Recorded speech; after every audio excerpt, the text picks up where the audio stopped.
We're going to be tackling something today, a question that I think we've all asked ourselves at one point or another, and that is, why does love hurt so much? We're going beyond the typical kind of breakup advice and getting into the sociology of love and relationships and all of that with Eva Illouz's book, Why Love Hurts.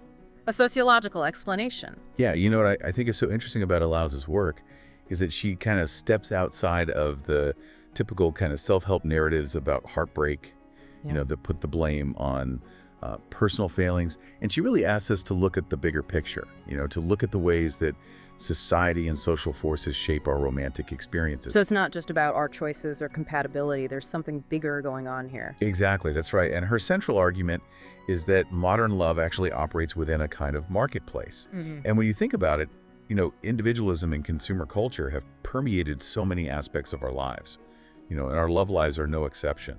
Okay, so what does it mean to say that love is a marketplace? Because that sounds a little bit cynical, doesn't it? Well, it's not about being cynical. It's more about recognizing the ways in which these social forces influence us. So in a marketplace, you have buyers and sellers and supply and demand. And when it comes to love, we become consumers, right?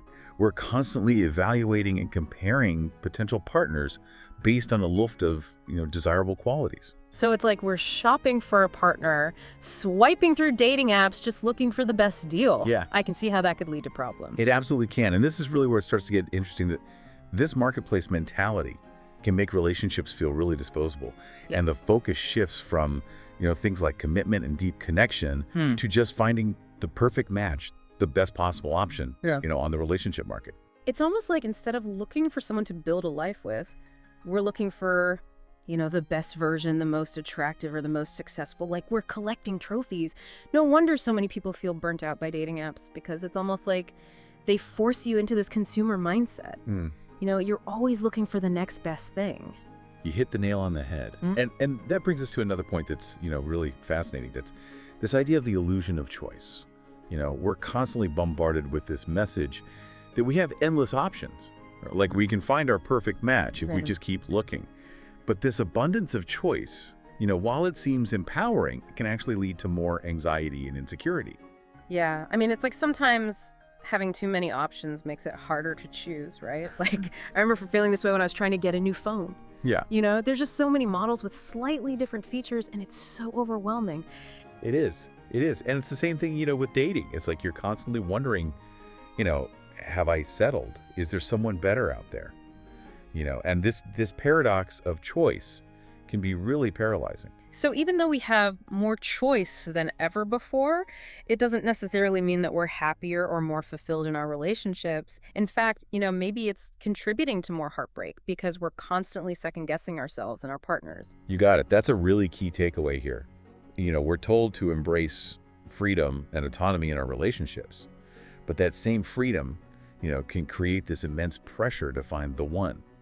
And that pressure, combined with this fear of missing out, can really sabotage our chances of finding lasting love. So what do we do? Just give up on love? Of course not. Of course not. But, understanding these forces is the first step towards navigating modern love, with more awareness and intentionality. And this kind of brings us to another significant shift, in relationships. And that's the breakdown of traditional gender roles and expectations. Right. And, it's not like the old days where there were clear rules for dating and courtship. Now it's much more ambiguous. I feel like sometimes I'm fumbling in the dark, trying to figure out, what the new rules are or if there even are any. It's true. It's true. Breaking free from those really rigid gender roles has been so liberating, in many ways. But it's also created, some new challenges. Those old courtship scripts have faded. Yeah. But we haven't quite figured out, what to replace them with. And now we have this confusing mix of casual dating and hookup culture and situationships. And, it's no wonder people are feeling lost and uncertain about all of it. Right. And this lack of clear expectations just makes it that much more, there's so much more potential for heartbreak. Yeah. Imagine going on a date and not even knowing, who's supposed to pay. Yeah. This ambiguity, is a direct result of those shifting gender roles, and it can make navigating, those early stages of a relationship even more complicated. It's like we're all speaking different languages when it comes to love and relationships. No wonder there's so many miscommunications and misunderstandings. So much for finding the one if we can't even agree on the basics. It's a valid point. Yeah. But, there's even more to this idea of performing in relationships that Illouz really digs into. Okay, I'm all ears. Tell me more about this pressure to perform. It goes beyond just, who pays for dinner. It absolutely does. This pressure to perform is so deeply ingrained in our culture, right? We're constantly bombarded with these messages about self-improvement and self-optimization and personal branding, and all these messages seep into our romantic lives as well. Yeah, it's like we're all amateur therapists now, constantly analyzing our emotions and attachment styles and communication patterns. I know I've definitely fallen into that trap. It's so common. And while self-awareness is important, this hyper-focus on self-improvement can sometimes backfire, can make us overly critical of ourselves and our partners, and, it can lead to a sense of insecurity and inadequacy. I can see that. Like, you start to feel like you're not good enough, or that you need to be constantly working on yourself to be worthy of love. And it's exhausting. It's like we're so busy trying to fix ourselves that we forget to actually connect with the other person, Yes. You've hit on a really crucial point. That brings us to another key aspect of Illouz's argument, and that is this tension between self-fulfillment and genuine connection in modern love. Okay, so how do we strike that balance? We're always being told to prioritize personal growth and self-discovery, but it sounds like that can get in the way of building a strong relationship. That's a question that we're going to explore as we continue our deep dive. I can't wait. This is already making me rethink so much about how I approach dating and relationships. Okay, so we're back, and we're talking about, this idea of self-fulfillment versus connection in modern love. It's like we're supposed to be, these independent, self-actualized individuals, but also find someone who fits perfectly into our lives. How do those two things work together? Yeah, it's a tough balance, isn't it? And Illouz is really critical of this emphasis, on self-fulfillment in modern relationships. He says, it's not that personal growth is a bad thing. Of course not. But when it becomes the sole focus of a relationship, when every relationship is seen as a stepping stone on our own, individual journey, something really important gets lost. So it's not about abandoning our own goals or anything like that, but it's more about recognizing that, our relationship involves two people, two sets of needs and desires. We can't just be on these parallel tracks focused on, our own self-improvement and expect to build a lasting connection, right? Exactly. And this focus on the self can actually lead to, more emotional detachment. Yeah. Like we become so preoccupied with our own growth that we forget to nurture the us, the bond weakens. And that sense of, togetherness starts to fade. It makes me think about, this whole trend of conscious uncoupling that I've been seeing, Like, couples are splitting up, not necessarily because they're unhappy, but because they feel like they've reached the end of their own, individual growth within the relationship. It's like they've learned all they can from each other, and it's time to move on to the next chapter of self-discovery. Yeah, that's a really great example of how this, this focus on individual fulfillment can actually shift the entire purpose of a relationship. Yeah. It's no longer just about companionship or shared values or, building a life together. It becomes another tool for self-improvement. And when it's served its purpose, it's discarded. Yeah, it all starts to feel very transactional, doesn't it? Like, what am I getting out of this relationship?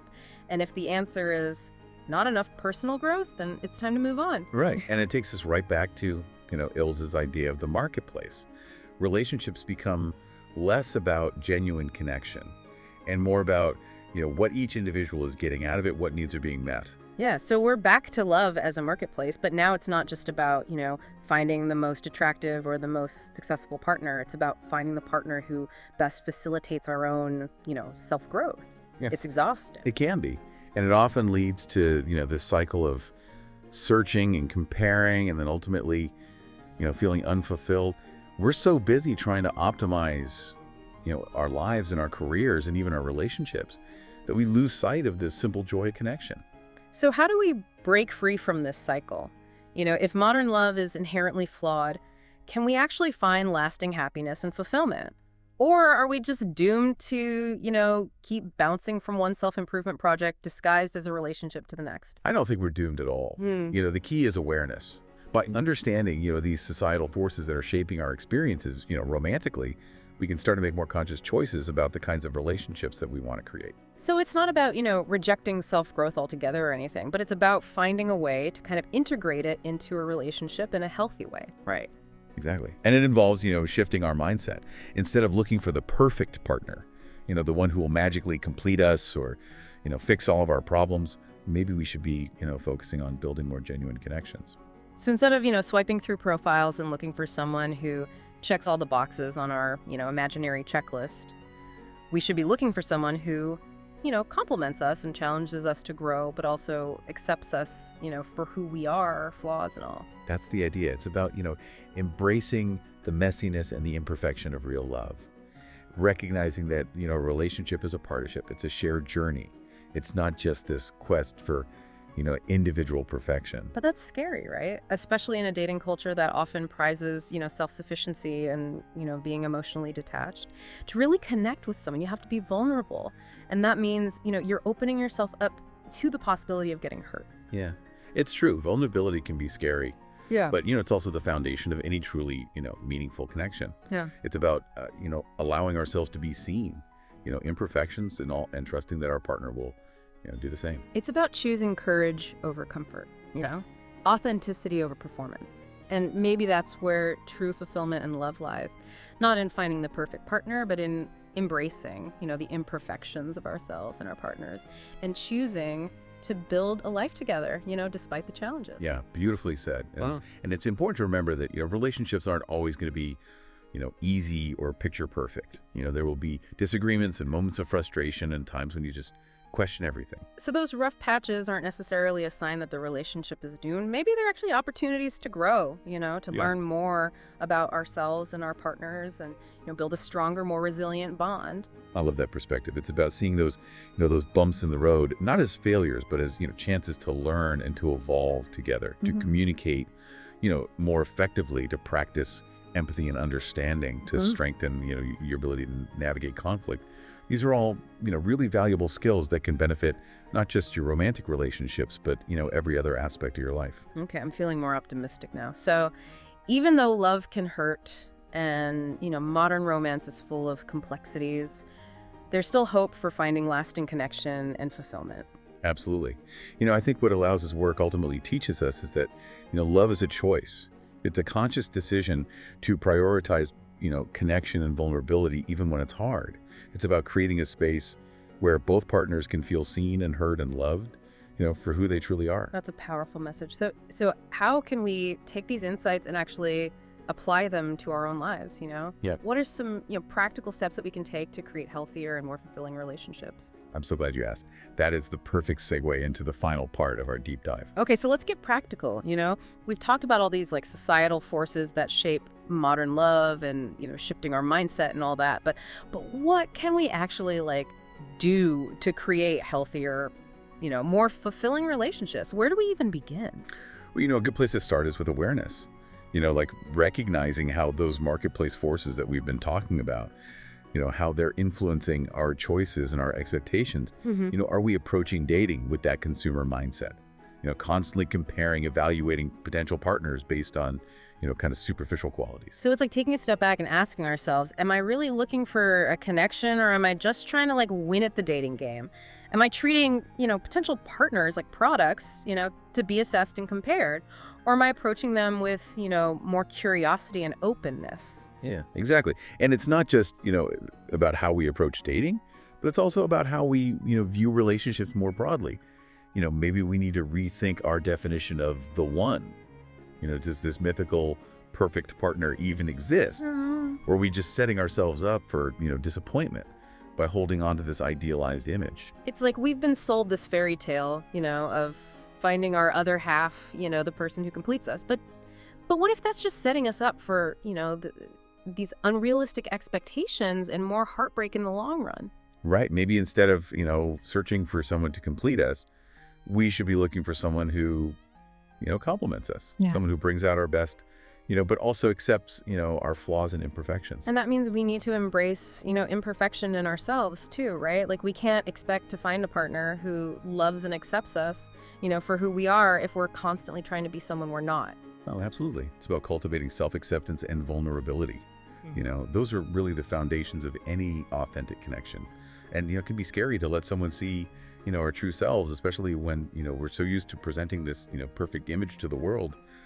But that's where the magic happens, when we allow ourselves to be seen, imperfections and all that. So it's about choosing courage over comfort, Authenticity over performance. And maybe that's the key to creating a love that lasts, you know? Not about finding the perfect partner, but embracing, the imperfections of ourselves and each other and choosing to build a life together, despite the challenges. Beautifully said. And remember, relationships aren't always going to be easy or picture perfect. There will be disagreements and moments of frustration and times when you question, everything. So you're saying we should view those rough patches, as opportunities for growth. Exactly. Those are the moments when you can learn to communicate more effectively, and practice empathy and understanding and to navigate conflict in a constructive way. These are really valuable skills that can benefit not just, your romantic relationships, but every aspect of your life. So we can reframe these bumps in the road as chances to learn and evolve together, deepen our connection, build a more resilient bond. That's a much more hopeful perspective. It is. And it's a more realistic one. Love is a journey, not a destination. Yeah. And like any journey, there will be twists and turns, ups and downs. But that doesn't mean you can't enjoy the ride. I love that. So even though love can be messy and complicated and, modern romance is full of complexities, there's still hope for finding lasting connection and fulfillment. Absolutely. I think what Eva Illouz's work ultimately teaches us is that love is a choice. It's a conscious decision to prioritize connection and vulnerability even when it's hard. It's about creating a space, where both partners can feel seen and heard and loved for who they truly are. Well, that's a really powerful message. So as we wrap up our deep dive into why love hurts, I want to leave you with this thought. What if instead of fearing heartbreak, we embraced the complexities of love? What if we saw those moments of pain not as failures, but as opportunities to learn and grow and to ultimately create deeper, more meaningful connections? That's a beautiful challenge to leave our listeners with. Until next time, keep exploring, keep questioning, and keep believing in the power of love.